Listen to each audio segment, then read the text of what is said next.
এই মুহূর্তে যে খবরের দিকে নজর রাখবো, তৃণমূলে জয়ী প্রার্থীদের নিয়ে বৈঠক করবেন মমতা বন্দ্যোপাধ্যায়। শনিবার কালীঘাটের বাড়িতে এই বৈঠক হবে বলে জানা যাচ্ছে।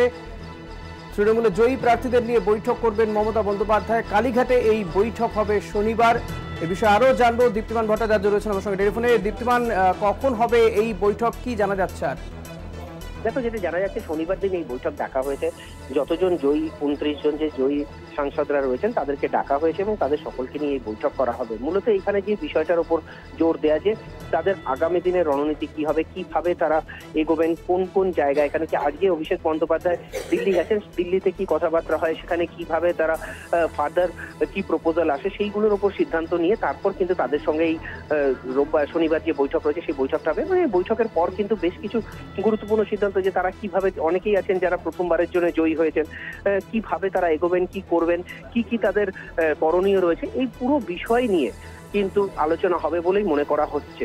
ঋষিকেশ। ধন্যবাদ দীপ্তিমান। কথা বলছিলাম প্রতিনিধি দীপ্তিমান ভট্টাচার্যের সঙ্গে।